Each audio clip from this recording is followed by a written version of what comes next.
Halo Sobat Sejarah, bertemu lagi dengan Kak Esther di channel Senang Belajar Sejarah.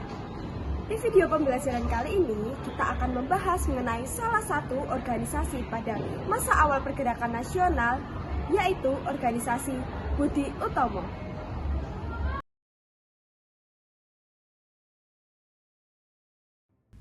Masih ingatkah kalian? Berapa lama Indonesia dijajah? Dan berapa lama pahlawan-pahlawan kita berjuang bertempur dan berperang untuk mengusir penjajah? Tentunya sangat lama, bukan? Pada zaman dahulu, pahlawan-pahlawan Indonesia dalam mengusir penjajah selalu menggunakan cara berperang dan bersembunyi atau gerilya.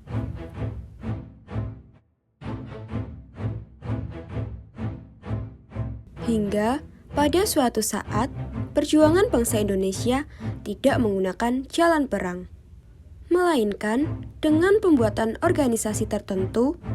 Zaman ketika Indonesia mulai mendirikan organisasi inilah yang disebut sebagai kebangkitan nasional, dan dimulai dengan terbentuknya organisasi Budi Utomo. Berdirinya Budi Utomo. Budi Utomo didirikan pada tanggal 20 Mei 1908 oleh para pelajar Stovia atau School Taught Uplanding Fund in the School Artsen di bawah pimpinan Dr. Sutomo. Stovia merupakan nama universitas kedokteran yang dikhususkan kepada para bumiputra. Sebelum mendirikan perkumpulan Budi Utomo, telah terjadi pertemuan antara Dr. Wahidin Sudirohusodo yang merupakan dokter alumni Stovia dengan Dr. Sutomo dan Suraji pada akhir tahun 1907. Dalam pertemuan tersebut, Dr. Wahidin mengemukakan ide untuk mencerdaskan kehidupan bangsa melalui studi VOT atau dana pendidikan beasiswa. Dr. Wahidin menganggap jika bangsa sudah cerdas, maka tidak akan mudah untuk diadu domba dan diatur oleh para penjajah. Sedangkan dari pihak Dr. Sutomo dan para pelajar Stovia telah tertanam rasa nasionalisme untuk berbangsa dan bernegara. Hal ini disebabkan bahwa para pelajar Stovia telah banyak mengetahui perjuangan di negara-negara lain. Dapat dilihat bahwa kedua gagasan tersebut terbilang sangat cocok. Oleh karena itu, Dr. Sutomo dengan Suraji mengadakan pertemuan non-formal dengan para pelajar Stovia untuk membicarakan mengenai berdirinya organisasi yang bersifat nasional. Dari pertemuan tersebut, mereka berhasil mendirikan organisasi yang dinamai Perkumpulan Budi Utomo. Menurut istilah, Budi Utomo terdiri atas kata Budi yang berarti perangai atau tabiat, sedangkan Utomo yang berarti baik atau luhur. Maka, Budi Utomo adalah asosiasi atau perkumpulan yang akan mencapai sesuatu berdasarkan keluhuran budi, kebaikan, atau tabiat. Kongres pertama Budi Utomo. Kongres pertama Budi Utomo berlangsung pada 3-5 Oktober 1908 bertempat di ruang makan Kweekschool voor Inlandse Onderwijs Yogyakarta atau sekarang Aula SMA Negeri 11 Yogyakarta.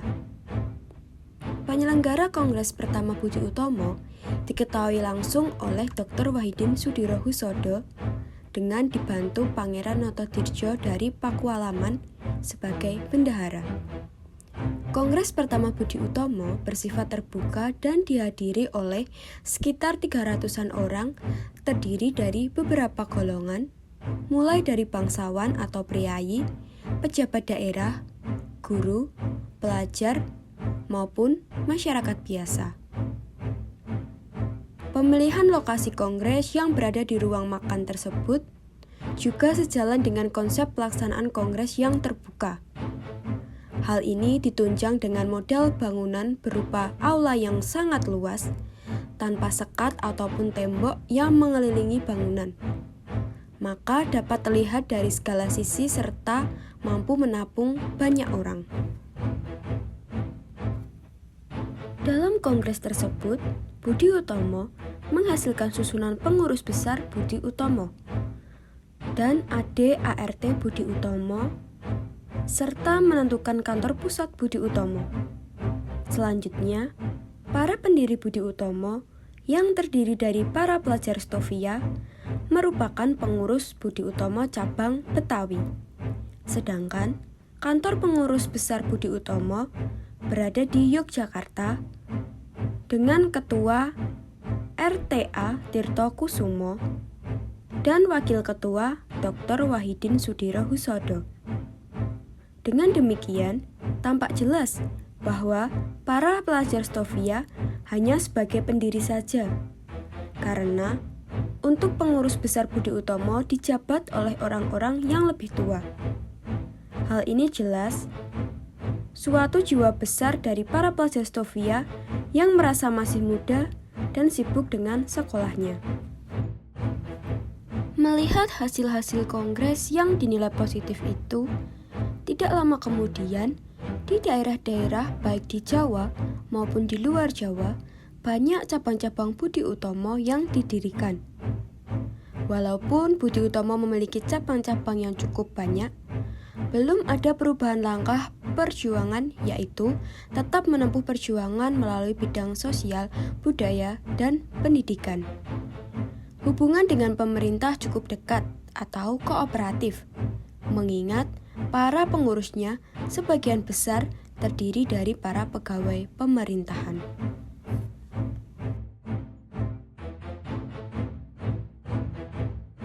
Pergerakan Budi Utomo. Setelah Kongres 1, muncul perdebatan antara golongan tua dan golongan muda, yaitu mengenai peruntukan pendidikan barat, sehingga menghasilkan keputusan yang pertama, Budi Utomo tidak ikut kegiatan politik. Yang kedua, mengutamakan peran dalam pendidikan dan budaya. Yang ketiga, lingkup geraknya hanya mencakup wilayah Jawa dan Madura. Yang keempat, memiliki prinsip evolusi, yaitu seperti pohon beringin. Pohon ini hidupnya lambat dengan sabar, tetapi semakin lama semakin bertambah besar, dan apabila sudah besar berdiri kokoh dan rindang, serta dapat memberi keteduhan siapapun yang ada di bawahnya. Yang kelima, anggaran dasar disetujui oleh Belanda, karena banyak dari golongan tua yang bersifat kooperatif dengan Belanda. Dan yang terakhir, golongan muda yang mendirikan, sedangkan golongan tua yang menguasai dan mengarahkan. Kongres di Solo. Gerakan Budi Utomo mulai mengarah ke politik terjadi saat diselenggarakannya Kongres di Solo pada 24 sampai 26 Desember 1935. Dalam kongres tersebut terjadi fusi atau penggabungan antara Persatuan Bangsa Indonesia atau PBI dengan Budi Utomo menjadi satu dengan nama Partai Indonesia Raya atau Parindra. Kemunduran Budi Utomo. Organisasi Budi Utomo berakhir pada tahun 1935 setelah perhimpunan ini melebur ke dalam Partai Indonesia Raya atau Parindra. Latar belakang dari kemunduran tersebut seperti yang pertama, tekanan dari pemerintah kolonial Belanda. Yang kedua, tidak mengutamakan kepentingan rakyat umum. Yang ketiga, kedudukan politik yang tidak terlalu penting. Yang keempat, konflik internal seperti perbedaan pendapat antara golongan tua dan golongan muda. Yang kelima, ruang gerak organisasi yang terfokus pada Jawa dan Madura. Dan yang keenam, lebih mengutamakan kemajuan pendidikan bagi kalangan priayi. Pada saat itu, Parindra di bawah kepimpinan Dr. Sutomo.